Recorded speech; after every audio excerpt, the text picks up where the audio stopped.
Good afternoon, everybody. Gosh, can you believe it's Thursday already? And welcome to the Israel Brief, brought to you by Nail the Land.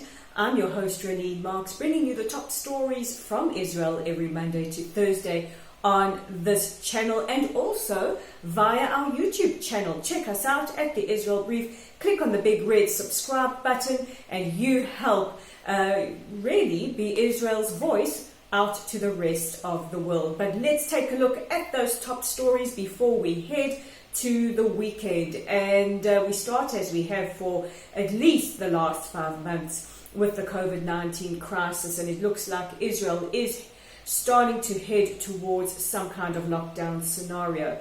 As we speak, the ministers in the Knesset and the special COVID-19 crisis committee in the Knesset are debating whether or not they should reclose the gyms, the pools, the beaches, but also summer camps, restaurants, except for takeaways, and limit the gathering of people to just 10 people.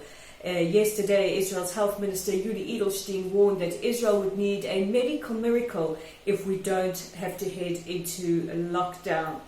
Last night, the Prime Minister, quite controversially, promised on a national broadcast that each adult citizen will receive a stipend of 750 shekels, and families with one child will receive another amount, with two, and so forth and so forth. And this move has been widely criticized. The head of the Central Bank of Israel said that perhaps there could be more efficient ways of helping people who are really struggling now with the financial impact of COVID-19. And a lot of people are scratching their heads wondering, is this the best use of the money? What about families that haven't been affected? There are so many criteria. How will this play out? What are the logistics? What are the practicalities? A whole lot of issues up for discussion. And this comes at a time when there are increased amounts of protests against the Prime Minister, accusing him of not handling this crisis very, very well, and saying that perhaps he has dropped the ball by focusing on other issues. And there were rumors earlier today that he said that we could perhaps start entering a lockdown situation from Sunday, which is the same day he is due in court. But we will see what the outcomes of today's discussion in the Knesset are. But the stats are as follows. Since the start of the pandemic, 44,714 people have contracted COVID-19.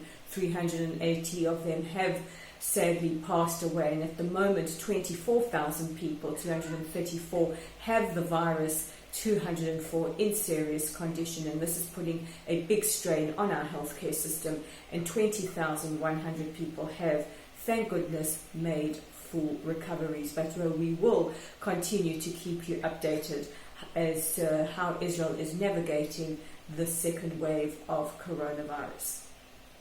Our second story is very, very worrying indeed, and it takes us to Yemen, where there have been unconfirmed reports that Houthi rebels are rounding up what's left of the Yemenite Jewish community and confiscating their property and cutting off their water and electricity supply. And this has the hallmarks of some kind of ethnic cleansing campaign, and it's quite concerning that this is not making major international news. Now, while certain members or some members of the Yemenite community have been brought to Israel on rescue missions, there are still members of the community left in that country, and right now they face a very, very frightening and uncertain future as the Houthis make their way through their communities, stealing their goods, taking their property, and rounding them up. And it is a situation we will continue to watch and report on. Our last story of the day, and I'm really getting sick of these kinds of stories, but they don't seem to be going away, and that is yet another celebrity anti-Semite. This time it is the former host of America's Got Talent and also the former husband of singer Mariah Carey. She incidentally loves Israel, Nick Cannon. Nick Cannon on a podcast recently made such racial slurs as Jews are evil and they're savages, and a whole lot of other anti-Semitic kind of rhetoric. Now, he was asked to apologize and refused to do so. He said, if somebody's done something wrong, basically an apology is not the way to go. He was subsequently fired from his TV channel of Viacom CBS. He lost his job there because they said they will not tolerate any kind of anti-Semitic rhetoric. However, this is where it gets really, really scary. We've spoken before about Louis Farrakhan, the head of the Nation of Islam, on this channel, and Nick Cannon endorsed Farrakhan's views on this particular podcast, which has landed him in a whole lot of hot water.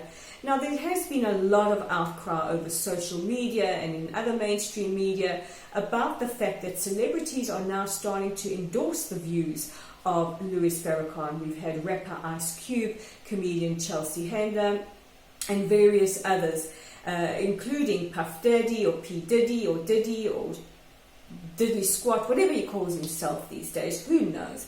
But not only has he endorsed Farrakhan, but he also tweeted out his support for Nick Cannon, as well as sports star Dwayne Wade. Dwayne Wade has removed his tweet and apologized for any offense. And earlier today, Nick Cannon is rumored to have apologized, saying he didn't mean to offend anybody. He's got lots of Jewish friends. Of course he does.